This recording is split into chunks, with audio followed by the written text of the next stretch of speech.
Selamat pagi buat kita semua. Kami dari kelompok 12 ingin mempresentasikan hasil diskusi kami, yaitu tentang leadership.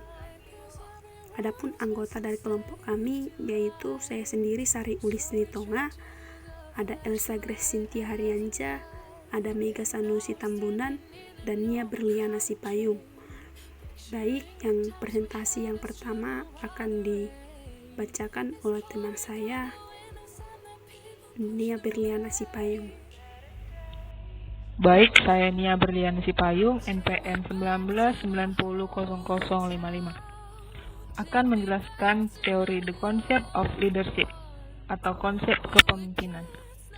Yang pertama itu ada leader emergency versus leadership effectiveness atau munculnya kepemimpinan versus efektivitas kepemimpinan. Munculnya pemimpin versus efektivitas kepemimpinan penting untuk membedakan antara konsep kemunculan pemimpin dan efektivitas kepemimpinan. Sangat beda menggoda untuk mengacaukan konsep dengan mengasumsi bahwa semua muncul sebagai pemimpin yang efektif. Meskipun terkadang demikian, hal itu tidak benar. Jika kita tertarik dengan kemunculan kepemimpinan, kita mungkin mempelajari karakteristik individu yang menjadi pemimpin akan efektif. Foti dan Hafnestein mempelajari pemimpin yang muncul saat mereka menjalankan tugas kepemimpinan dan menemukan bahwa kemunculan pemimpin dan efektivitas pemimpin diprediksi oleh tingkat kecerdasan, dominasi, efikasi diri, dan pemantauan diri yang tinggi. Selanjutnya itu ada leader emergency atau munculnya pemimpin. Judd dan rekan-rekannya pada tahun 2002, mereka menemukan bahwa beberapa dari 5 besar faktor dikaitkan dengan kemunculan pemimpin. Kemunculan ini didefinisikan sebagai apakah seorang individu dipandang sebagai pemimpin oleh orang lain, stabilitas emosional, ekstraversi, keterbukaan terhadap pengalaman, dan kesadaran semuanya terkait positif dengan individu yang muncul sebagai pemimpin. Just dan rekannya pada tahun 2002 menemukan bahwa korelasi paling konsisten dari kemunculan pemimpin dan efektivitas kepemimpinan adalah ekstraversi. Hiller dan teman-temannya menemukan bahwa individu dengan kepribadian pemantauan diri jauh lebih mungkin untuk muncul sebagai pemimpin, terutama dalam pemeriksaan mereka tentang bagaimana promosi diberikan dalam sebuah organisasi. Semua dengan perbedaan yang telah kami buat di atas, tidak ada data yang menunjukkan bahwa pengawas diri tinggi sebenarnya lebih efektif sebagai pemimpin. Selanjutnya itu ada the problem of defining leadership outcomes atau mendefinisikan hasil kepemimpinan. Kepemimpinan ini banyak dikreditkan dengan pencapaian terobosan teknologi, penyelesaian masalah ketenaga kerjaan, membawa organisasi kembali dari kebangkrutan, meningkatkan nilai saham, meningkatkan kepercayaan konsumen, atau sekedar menciptakan tempat yang menyenangkan untuk kerja. Beberapa kesulitan dalam menilai hasil kepemimpinan diasumsikan bahwa pemimpin mempengaruhi struktur dari kinerja suatu organisasi. Seperti yang kita tahu, efek dari perilaku pemimpin tidak selalu langsung terlihat atau dapat dideteksi. Dipertimbangkan, dari Go Asia dikenalkan sebagai Wig dalam bahasa Cina, sebuah bentuk catur yang rumit di papan yang jauh lebih besar. Tujuan permainan ini mungkin memakan waktu sampai 5 jam untuk menyelesaikannya, untuk mengelilingi semua bidak lawan tanpa meninggalkan jalan keluar. Anda melakukan ini dengan bermain di berbagai bagian papan secara bersamaan dengan rencana koneksi dalam pikiran bahwa lawan Anda tidak akan melihatnya. Kemudian, pada saat yang genting, Anda menghubungkan semua bagian Anda dan memenangkan permainan. Ada jeda waktu antara tindakan dan hasil. Mungkin telah menempatkan salah satu bidak Anda di sudut jauh dari papan di awal permainan, dan bidak itu mungkin menjadi kunci untuk memenangkan permainan. Tidak heran jika Go berasal dari Cina, negara dengan orientasi waktu jangka panjang. Dengan cara yang sama, seorang pemimpin dapat merencanakan strategi, tetapi efeknya mungkin tidak terlihat selama berbulan-bulan atau bahkan bertahun-tahun. Selanjutnya itu ada negative leadership and outcome. The destructive leader, atau hasil kepemimpinan negatif, pemimpin yang merusak.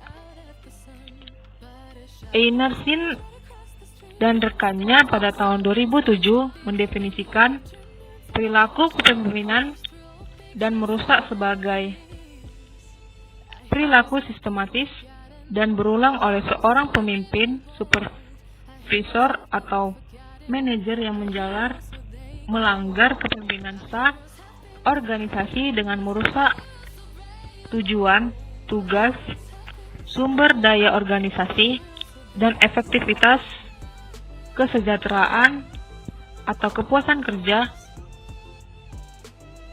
bawahannya. Einarson dan rekannya menjelaskan ada 3 kepemimpinan destruktif.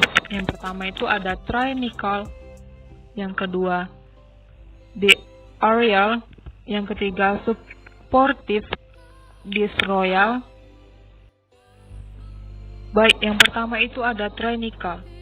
Tyrannical ini dapat menerima tujuan organisasi, tetapi berusaha mencapai tujuan tersebut dengan secara aktif memanipulasi dan mempermalukan bawahan. Fakta bahwa pemimpin tyrannical sering mencapai tujuan organisasi dapat menghasilkan evaluasi yang sangat beda tentang keefektifannya. Manajemen tingkat atas memandang pemimpin dengan baik, sementara bawahannya hanya melihat seorang penindas.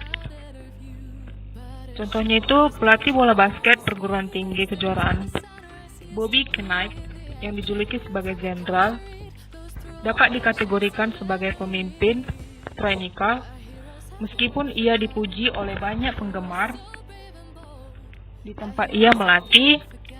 Ia juga dianggap sebagai pengganggu oleh beberapa pemain karena temperamen dan gaya autokratiknya.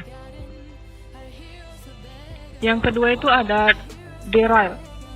Seperti pemimpin tyrannical, pemimpin ini berperilaku kasar, tetapi dia juga terlibat dalam perilaku anti-organisasi seperti kemalasan, penipuan, dan pencurian. Pemimpin yang derail seringkali dicirikan sebagai pemimpin yang telah mencapai jalan yang sulit dalam perjalanan mereka menuju kesuksesan. Yang ketiga itu ada supportive disloyal.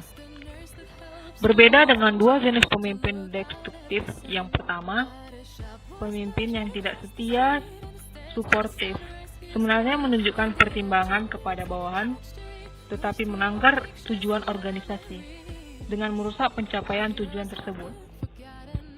Pelemahan ini dapat diakibatkan oleh pencurian sumber daya dari organisasi, memberikan bawahan keuntungan yang berlebihan, atau mendorong kemalasan atau kesalahan oleh bawahannya.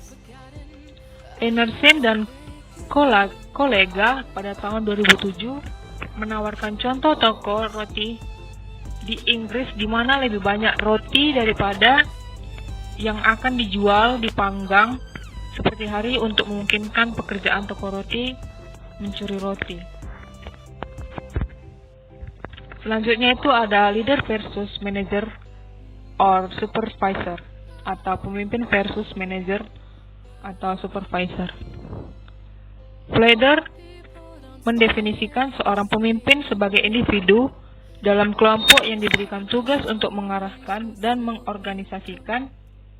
mengkoordinasikan tugas kegiatan kelompok yang relevan atau yang tidak adanya pemimpin yang ditunjuk membawa tanggung jawab utama untuk menjalankan fungsi-fungsi ini.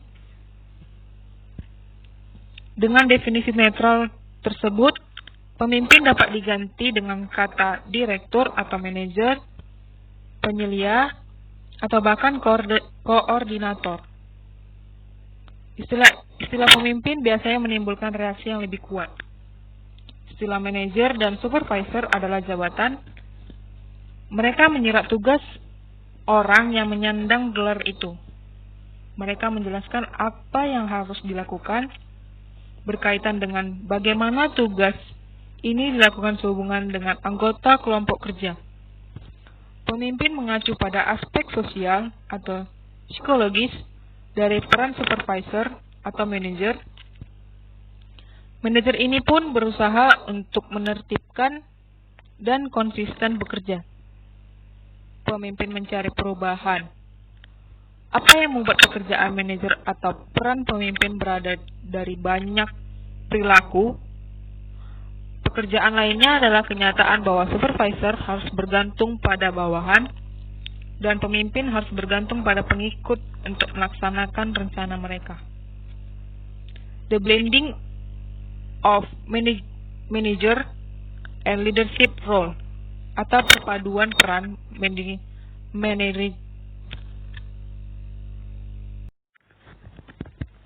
The blending of managerial and leadership role atau perpaduan peran manajerial dan kepemimpinan. Pendekatan modern untuk mendefinisikan peran manajer dan kompetensi yang dibutuhkan telah memadukan banyak tugas manajer dengan harapan dari apa yang mewakilkan kepemimpinan yang efektif.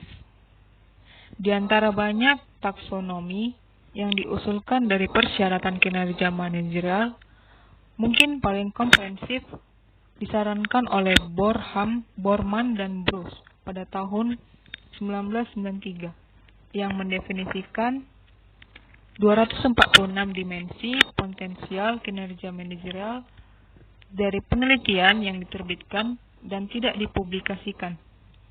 Taksonomi Borman dan Bruce membuat hubungan antara kepemimpinan dan manajemen menjadi sangat jelas. Tidak kurang dari 6 dari 18 dimensi terkait dengan kepemimpinan. Analisis statistik, mereka juga menegaskan bahwa dimensi terkait kepemimpinan ini menyumbang sedikit lebih dari sepertiga tugas seorang manajer. Perkenalkan, nama saya Elsa Grace Cynthia Haryansyah, NPM 199000052, akan menjelaskan slide selanjutnya mengenai leader development versus leadership development, atau pengembangan pemimpin versus pengembangan kepemimpinan. Psikolog Io Dapite tahun 2001 membuat perbedaan penting antara pengembangan pemimpin dan pengembangan kepemimpinan yang menyentuh inti makna kepemimpinan. Kebanyakan program pelatihan kepemimpinan itu berkonsentrasi pada pengembangan, pemeliharaan, atau peningkatan atribut. Peningkatan atribut individu itu seperti pengetahuan individu, keterampilan individu, dan kemampuan individu. Mereka yang menunjuk atau memilih pemimpin mengharapkan mereka untuk menjadi sadar diri, mengatur diri sendiri, dan memotivasi diri sendiri. Maksud dari kata sadar diri itu adalah mereka berasumsi bahwa pemimpin kemudian akan membawa atribut ini ke pengikut, menghasilkan perubahan dalam cara berpikir atau bertindak pengikut. Maksudnya pengikut di sini adalah karyawan yang Anda akan pimpin di dalam sebuah perusahaan Anda nanti. Contohnya seperti Anda itu seorang manajer dalam sebuah perusahaan. Anda yang akan memimpin, Anda yang akan mengatur cara kerja yang akan dilakukan oleh karyawan Anda nanti di dalam sebuah perusahaan Anda. Dia mengatakan bahwa pelatihan mereka berfokus pada pengembangan pemimpin, bukan berfokus pada pengembangan kepemimpinan. Dengan demikian, D pada tahun 2001 memandang esensi kepemimpinan sebagai salah satu pertukaran sosial. Baginya, kepemimpinan adalah membangun hubungan jaringan antara individu yang meningkatkan kerjasama dan pertukaran sumber daya dalam menciptakan nilai organisasi. The motivation to lead atau motivasi untuk memimpin. House dan Singh pada tahun 1987 mengambil pandangan yang tidak rumit tentang proses tersebut, mengandalkan pekerjaan psikodinamik. Smith Silen pada tahun 1985. Mereka menyimpulkan bahwa orang yang menginginkan posisi kepemimpinan memiliki motif kekuatan yang tinggi ditambah dengan penghambatan aktivitas yang tinggi dan kebutuhan afiliasi yang rendah. Penghambatan aktivitas tinggi adalah istilah psikologi yang digunakan untuk menggambarkan seseorang yang tidak impulsif. Kebutuhan afiliasi yang rendah berarti seseorang tidak memiliki keinginan yang besar, persetujuan, atau koneksi dengan orang lain. Menurut House dan Singh pada tahun 1987, rendahnya afiliasi membutuhkan izin individu untuk tetap secara sosial jauh dari bawahan, dan oleh karena itu menjadi lebih objektif sehubungan dengan alokasi sumber daya, pendelegasian, dan disiplin. Menurut MC Silen pada tahun 1985, orang belajar bahwa pelaksanaan kekuasaan atau kendali atas orang lain atau lingkungan menyenangkan motif kekuasaan. Untuk memproduksi perasaan menyenangkan itu, orang mencari kesempatan tambahan untuk melakukan kontrol. Menurut Chen dan Drasgo pada tahun 2001 mengusulkan model yang lebih rumit yang tampaknya menjelaskan variasi yang lebih besar dalam motif memimpin. Motif yang dikemukakan oleh Chan dan Drasgo pada tahun 2001 ada 3 motif, yaitu satu motif afektif identitas, yaitu sebagai motif kekuasaan yang dicirikan oleh keinginan untuk mengontrol. Yang kedua adalah motif instrumental atau menekankan keuntungan pribadi yang didapat dari menjadi seorang pemimpin.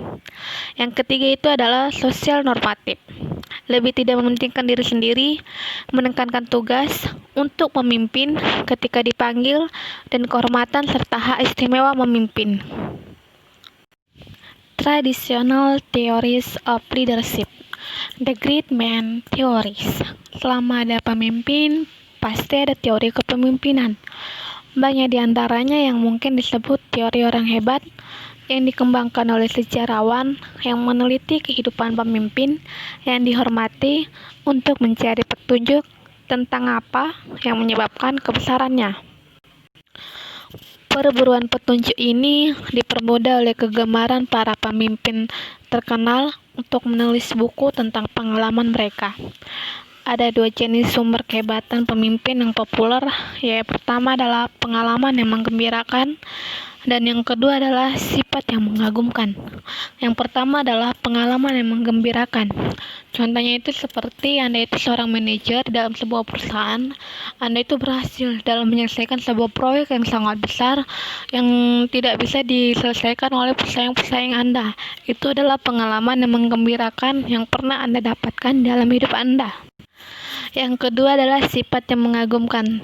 Contohnya itu Anda adalah seorang manajer yang baik, yang dermawan, yang ramah, yang sopan, yang tekun, yang elut, sehingga sikap Anda, kegigihan Anda itu bisa menjadi sebuah pedoman yang bisa dikagumi oleh karyawan-karyawan Anda di dalam sebuah perusahaan Anda.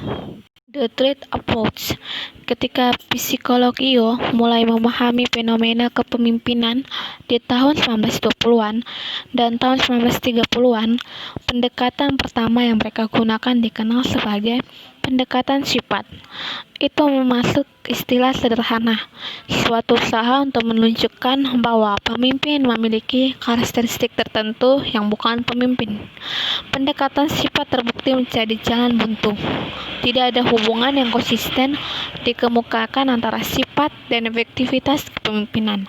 Sebagian karena ada sedikit kesepakatan tentang apa ciri-ciri ini bahkan berarti. Contohnya seperti seorang peneliti mempelajari empati, yang kedua mempelajari kebaikan, dan yang ketiga mempelajari dukungan. Masing-masing mendefinisikan sifat yang berbeda dan menggunakan metode yang berbeda untuk mengukurnya. Tapi alasan yang lebih besar untuk kegagalan pendekatan mungkin saja sebuah keengganan untuk menerima kepemimpinan dalam konteks yang lebih luas, itu termasuk organisasi, situasi, dan pengikut yang dikemukakan oleh Hollander dan Julian pada tahun 1969. The Power Approach to Leadership. Salah satu karakteristik manajer yang paling jelas adalah mereka memiliki kekuasaan yang tidak dimiliki oleh bawahan, di mana sebuah perusahaan memberi seorang manajer kekuatan untuk membuat keputusan tentang karyawannya, pengeluaran, metode produksi, dan lain sebagainya. Semakin tinggi manajer dalam organisasi, maka semakin besar kekuasaan yang dimiliki atau otoritas yang dimiliki oleh manajer tersebut.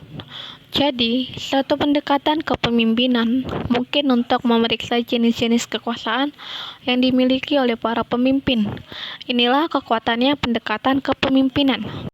French dan Riven pada tahun 1959, mereka mengusulkan bahwa setidaknya 5 jenis kekuatan, yaitu kekuatan penghargaan, potensi seorang supervisor untuk memberikan penghargaan yang berharga.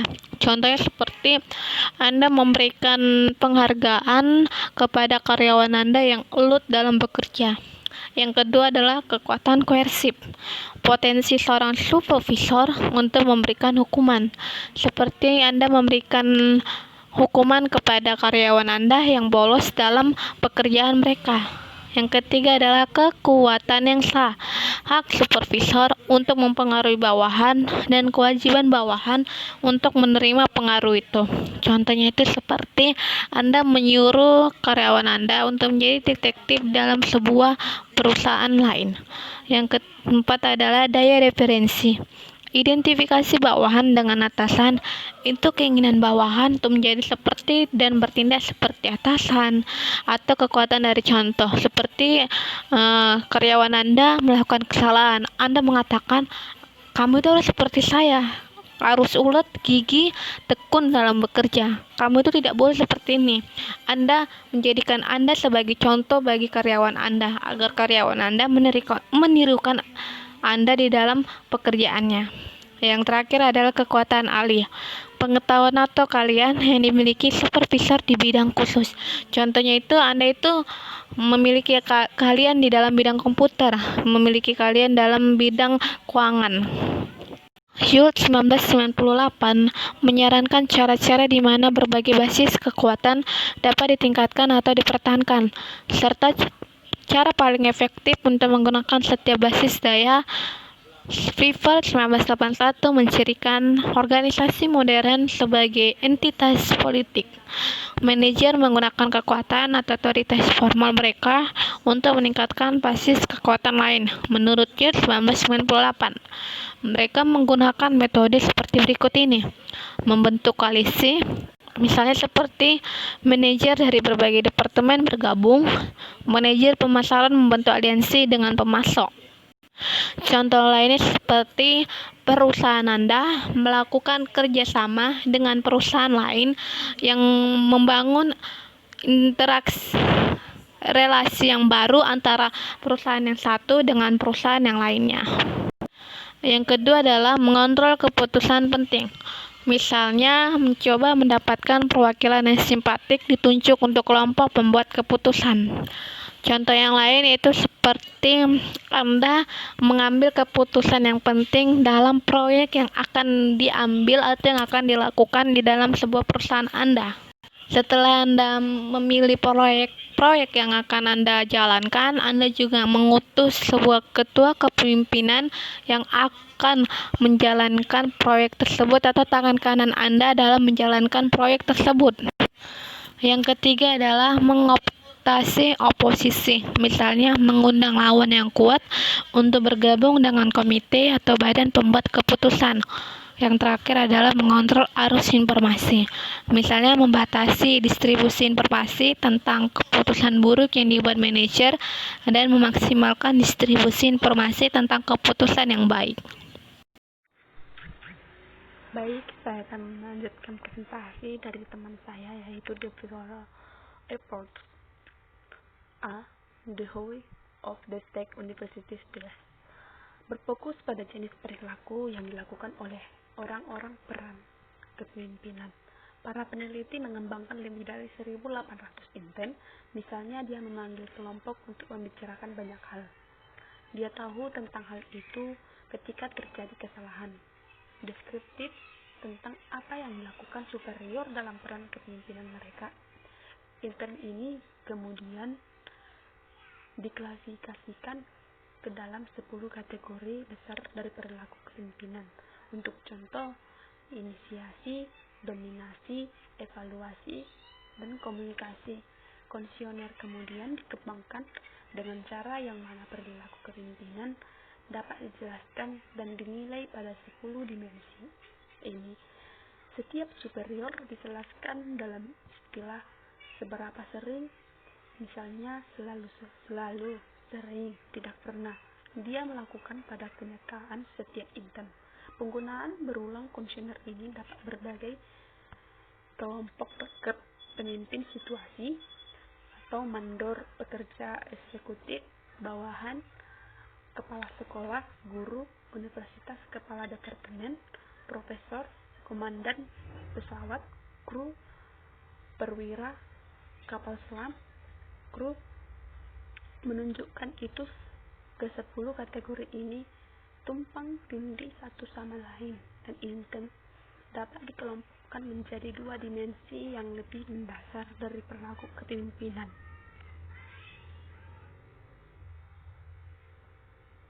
Konsep perilaku berorientasi tugas dan hubungan kemudian yang paling banyak bertahan dari setiap perilaku kepemimpinan yang diusulkan. Mereka tidak hanya berperan di bagai besar modern teori kepemimpinan, mereka juga secara konsisten memprediksi berbagai pekerja yang terkait perilaku.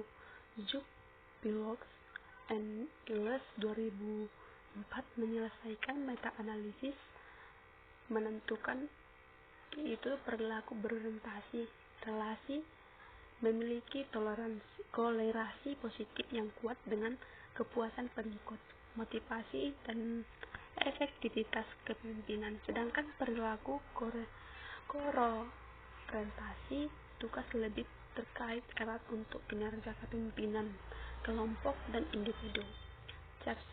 Casimir 2001 membuat argumen bahwa perilaku yang berorientasi pada tugas di pihak seorang pemimpin harus selalu didahului oleh berorientasi pada hubungan perilaku jika ingin efektif.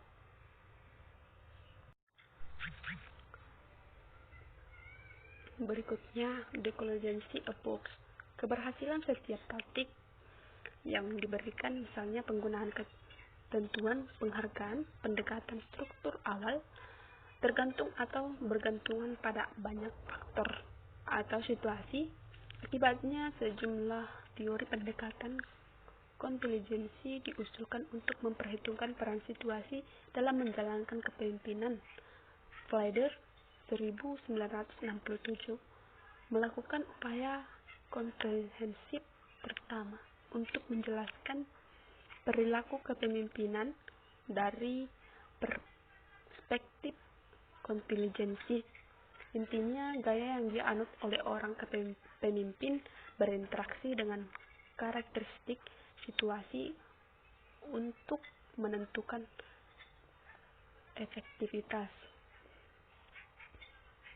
Hershey and Blanchard 1997 mengemukakan bahwa keberhasilan berbagai kepemimpinan pendekatan bergantung sebagai pada kematangan bawahan. Kedewasaan memiliki dua segi yang berbeda. Kematangan pekerjaan ditentukan oleh kemampuan, keterampilan, dan pengetahuan. Kematangan psikologis yang terikat sebagai kepercayaan diri dan harga diri dari bawahan. Yule 2006, seorang bawahan berkarakteristik kematangan yang tinggi memiliki kemampuan yang kepercayaannya diri. Seseorang bawahan yang memiliki kedewasaan rendah tidak akan memiliki keduanya.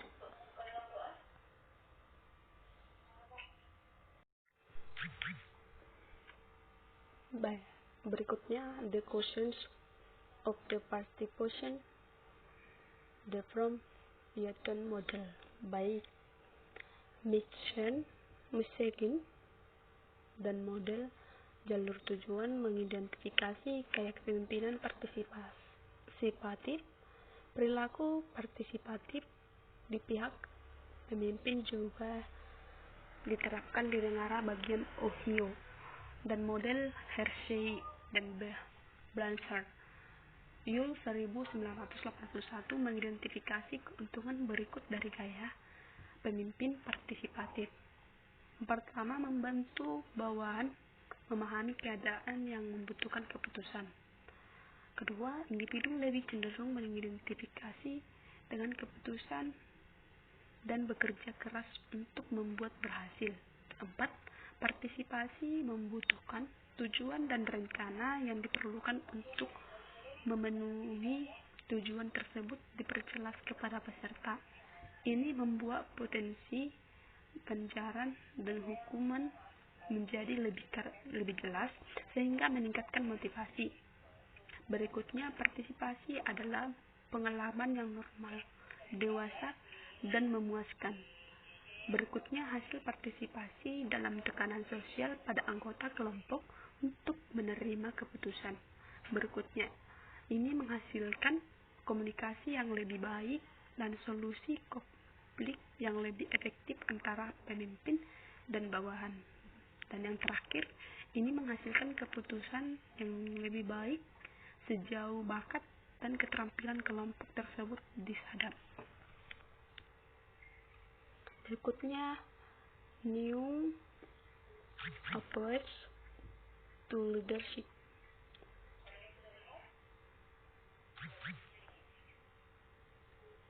Kebanyakan teori kepemimpinan secara implisit, jika tidak secara ekstrim.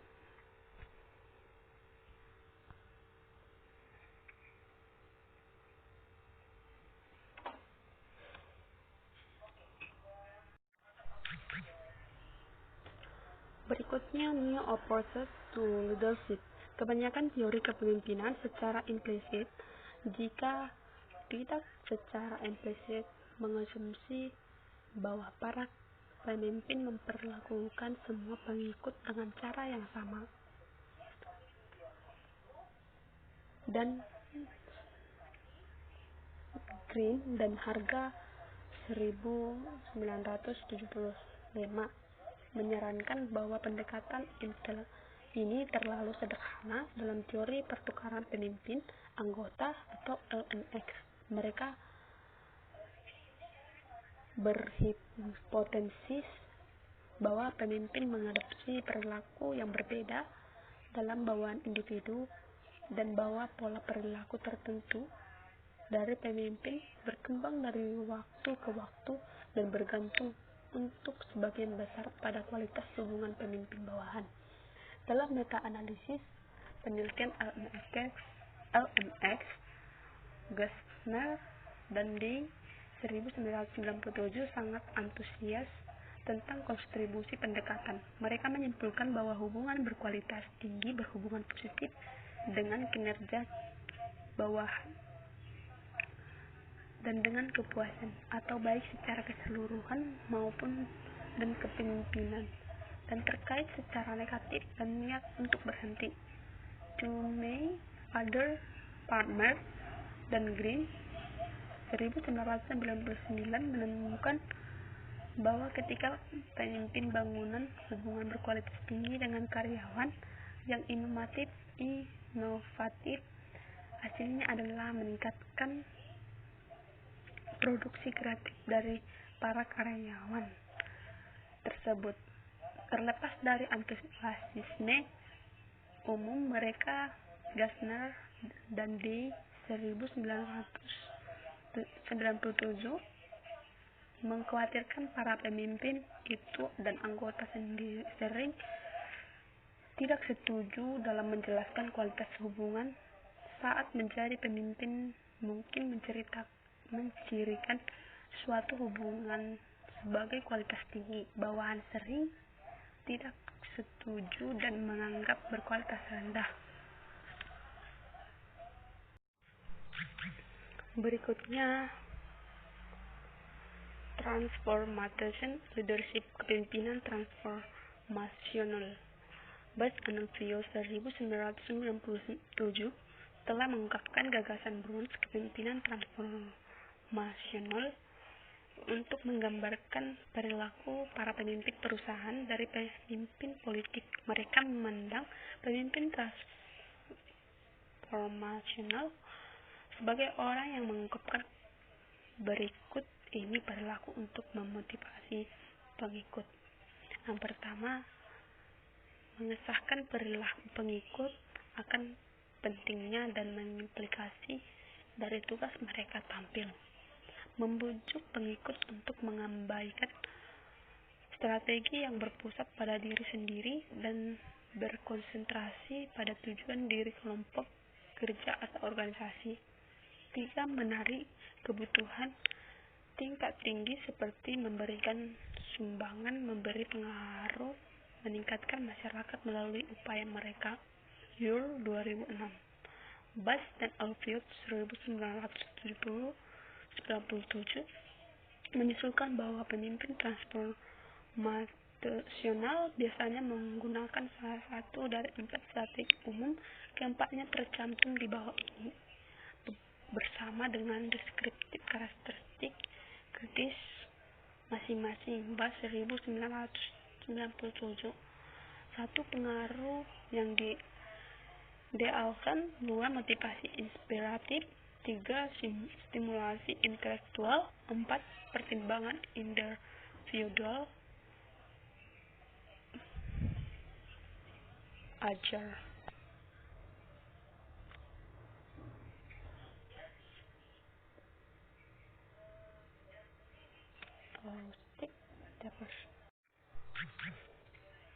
Berikutnya, Austic Leadership, kepemimpinan otentik. Morgeson dan Nagel 2005 mengemukakan bahwa kepemimpinan otentik didefinisikan oleh konsep diri yang positif, kecerdasan emosional, integritas, keinginan untuk belajar, pemantauan diri secara terus-menerus, harga diri yang tinggi, dan riwayat hubungan pemimpin-pengikut yang positif di masa lalu.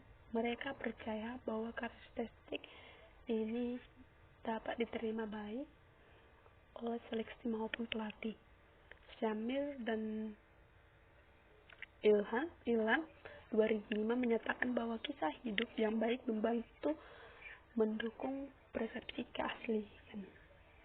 Pertanyaan kritis di bidang ini adalah apakah pemimpin sejati benar-benar memimpin dengan lebih baik daripada melakukan yang tidak autentik.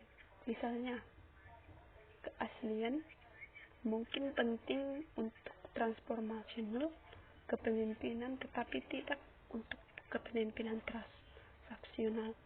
Satu hal yang tampaknya menjadi prediksi yang aman adalah bahwa akan selalu ada keinginan atau oleh bawahan, oleh calon mitra hidup, oleh warga negara untuk mengungkapkan sifat sejati dan otentik dari orang pemimpin, pasangan, mitra, atau pejabat terpilih. Berikutnya, The Charismatic Leadership atau pemimpin karismatik. Yul 2006 mencirikan pemimpin karismatik sebagai berikut. 1. Mereka sangat membutuhkan kekuasaan. 2. Mereka sangat percaya diri. 3. Mereka melibatkan dalam perilaku yang dirancang untuk mengesahkan pengikut. Misalnya, membicarakan tentang pencapaian sebelumnya. 4. Mereka mengartikan visi yang menarik tentang beberapa keadaan masa depan. Berikutnya, mereka memberikan contoh bagi pengikut mereka melalui perilaku mereka sendiri dan mungkin sangat kehilangan daya tarik mereka ketika perilaku yang kurang menarik muncul, seperti yang terjadi dengan Bill Clinton. Mereka menetapkan tujuan yang tinggi untuk pengikut yang mengungkapkan keyakinan bahwa pengikut akan mencapai tujuan tersebut. Berikutnya mereka berusaha untuk menarik motif fundamental pengikut seperti kebutuhan kekuasaan, apresiasi, atau prestasi. Mereka sering membuat seruan ini melalui inspirasi pidato dan tulisan. Yang berikutnya akan dijelaskan oleh teman saya. Oke, saya akan membahas topik tentang emergency topic and challenge in leadership research. Yang pertama itu ada leadership in a changing workplace. Bagian A ada knowledge oriented organization. Menurut Urban Marion dan McKelvey 2007 mengatakan bahwa model kepemimpinan yang cocok pada abad ke-20 adalah kepemimpinan yang berorientasikan pada pengetahuan. Sedangkan pada abad ke-21 karakteristik kepemimpinan yang dibutuhkan itu adalah kepemimpinan yang berinovasi dan kemampuan untuk beradaptasi daripada fokus pada fungsi birokrasi dan administrasi pemimpin. Yang bagian B ada tim atau grup. Model kepemimpinan yang dibutuhkan di bagian ini adalah kepemimpinan yang masih tradisional. Maksudnya adalah pemimpin fokus hanya pada hubungannya dengan pengikut tunggal atau pekerja tetap yang dimilikinya. Kemudian yang C, telecommuting. Telecommuting ini adalah rapat atau diskusi virtual yang dilakukan apabila karyawan bekerja dari rumah, seperti kondisi yang kita alami sekarang, di mana para pekerja diwajibkan bekerja dari rumah secara virtual. Tetapi telecommuting ini juga memiliki beberapa kendala seperti kesulitan untuk mencari tahu di mana keberadaan si karyawan. Lalu para pemimpin juga harus proaktif tentang komunikasi dua arah. Kemudian pemimpin juga tidak dapat memberikan aba-aba secara langsung, misalnya seperti duduk dan tunggu. Berdasarkan penelitian, telecommuting tidak dapat menerapkan gaya kepemimpinan yang transformasional karena jarak fisik antara pemimpin dan karyawan. Kemudian masuk yang bagian D, temporary workers. Temporary workers ini adalah organisasi yang menggunakan pekerja paruh waktu.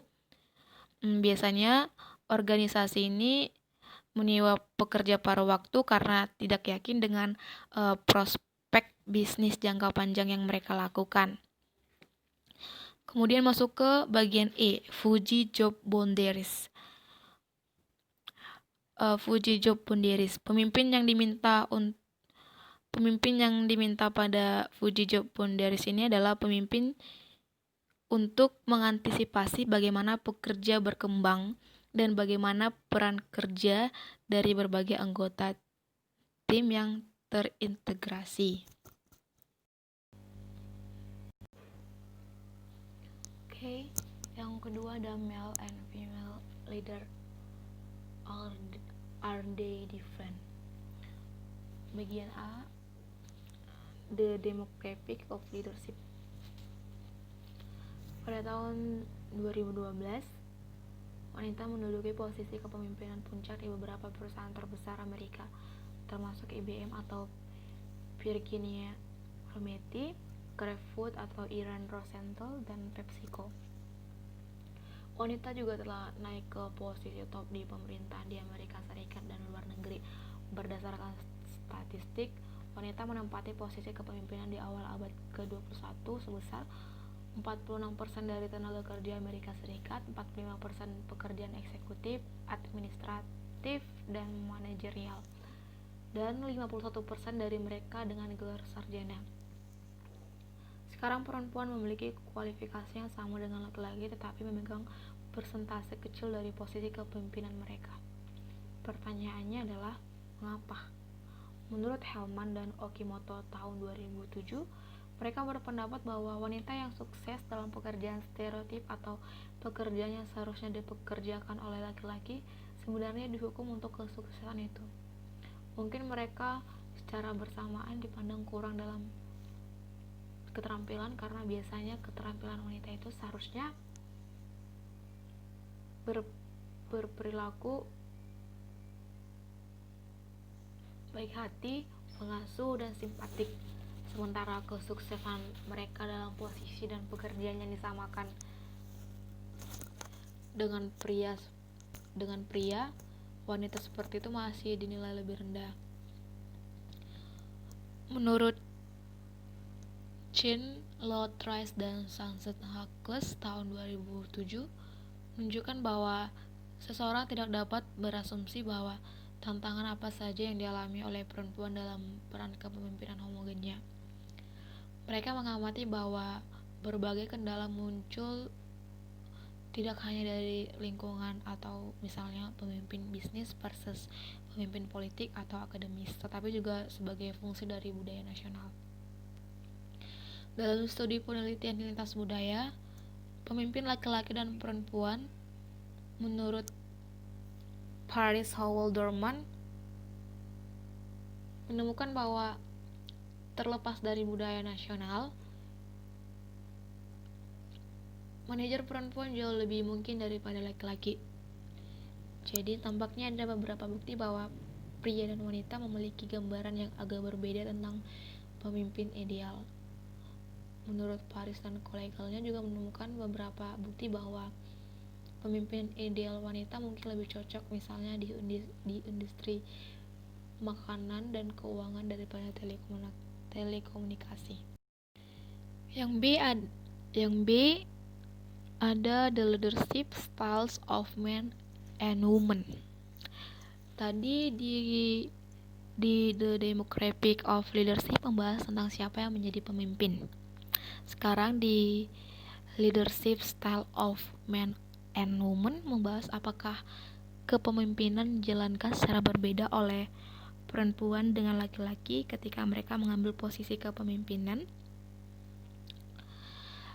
Dalam edisi khusus American Psychological Association Monitor on Psychology Munsey tahun 2007 menjelaskan tentang pemimpin perempuan menghadapi tantangan yang sama dengan pemimpin laki-laki di lingkungan yang sama dan menggunakan keragaman strategi kepemimpinan yang sama seperti rekan laki-laki mereka. Hegel dan Johnson tahun 1990 melakukan meta-analisis studi yang meneliti gaya kepemimpinan dan gender dengan hasil yang menarik. Pandangan stereotipnya adalah bahwa perempuan memimpin dengan menekankan interaksi interpersonal, sedangkan laki-laki memimpin dengan menekankan penyelesaian tugas. Tidak ada perbedaan yang ditemukan dalam studi lapangan, tetapi perbedaan tersebut muncul dalam studi laboratorium. Ini menunjukkan bahwa stereotip mungkin telah beroperasi di studi laboratorium tetapi tidak di organisasi nyata. Dalam studi lapangan, bagaimanapun, Hegel dan Johnson menetapkan bahwa wanita cenderung lebih memilih gaya demokratis dan partisipatif daripada gaya otoratis yang disukai oleh pria. Kemudian Feingold tahun 1994 dia menemukan bahwa pria cenderung lebih sedikit tegas daripada wanita dan wanita cenderung sedikit lebih ekstrovert daripada pria. Tapi dia juga menemukan perbedaan besar dan stabil antara jenis kelamin pada atribut kelembutan pikiran yang terkait dengan perilaku merawat dan empati wanita. Tidak mengherankan, secara substansial lebih berpikiran lembut daripada pria. Namun penelitian lintas budaya Paris dan rekan tahun 2009 menjelaskan bahwa mereka tidak menemukan perbedaan antara manajer laki-laki dan perempuan sehubungan dengan kelembutan atau yang mereka sebut orientasi manusiawi. Baik laki-laki maupun perempuan tidak menganggap karakteristik ini penting dalam pemimpin yang ideal. Satu fenomena tambahan yang perlu dipertimbangkan ketika memeriksa gender dan kepemimpinan berkaitan dengan sejauh mana industri tertentu didominasi oleh laki-laki atau perempuan. Beberapa penelitian menunjukkan bahwa variabel ini berpengaruh terhadap gaya kepemimpinan yang dianut oleh pemimpin perempuan. Gardiner dan Teichmann pada tahun 1999 mempelajari 60 laki-laki dan 60 manajer perempuan Australia di industri yang didominasi laki-laki, misalnya otomotif, teknologi, informasi, konsultan, dan kayu. Dan yang didominasi perempuan misalnya seperti pendidikan masa kanak-kanak, keperawatan, tata rambut. Mereka menemukan bahwa perempuan dalam industri yang didominasi laki-laki kurang lincah untuk mengadopsi gaya yang menekankan orientasi interpersonal atau berlawanan dengan orientasi tugas. Lebih lanjut, mereka menemukan bahwa sementara kesehatan mental manajer perempuan dalam industri yang didominasi laki-laki lebih buruk jika mereka mengadopsi gaya yang berorientasi interpersonal. Kesehatan mental manajer laki-laki di industri yang didominasi laki-laki lebih baik jika mereka mengadopsi gaya interpersonal. Penemuan yang menarik ini menunjukkan kemungkinan bahwa jika perempuan berperilaku dengan cara yang diharapkan atau antar pribadi, mereka menemukan penolakan. Sebaliknya, ketika pria berperilaku dengan cara yang tidak terduga atau antar pribadi, mereka tidak menemukan perlawanan seperti itu karena rangkaian temuan terakhir ini khusus untuk industri yang didominasi laki-laki. Hal ini menunjukkan bahwa pengaruh potensi stereotip yang dipegang laki-laki tentang perempuan. Selanjutnya, leadership in a diverse environment atau kepemimpinan dalam lingkungan yang beragam. Proyek Globe menggambarkan kompleksitas budaya untuk seorang pemimpin. Di satu sisi ada universal tertentu atau baik dan buruk, dan di sisi lain ada isu-isu budaya tertentu yang menampilkan diri mereka kepada seorang pemimpin. Lingkungan multinasional dapat digunakan sebagai model dan metafora untuk pekerjaan rumah tangga. Seperti yang telah kami tunjukkan di berbagai poin dalam buku ini, pekerja rumah tangga menjadi lebih beragam secara budaya. Kemudian, Creativeness for Effective Leadership. Yuki tahun 2006 telah mempelajari dan menuliskan tentang kepemimpinan selama beberapa dekade dan meskipun dia mengakui bahwa masih banyak yang harus dipelajari dan banyak temuan terkait pendekatan tertentu tidak konsisten, dia bersedia untuk menerima peran ahli dalam mengidentifikasi beberapa pedoman yang tampaknya membantu. Terlepas dari teori atau pendekatan tertentu, ini adalah perubahan yang disambut baik dari kebingungan teori duel. Sekian persentase dari kelompok kami ucapkan terima kasih.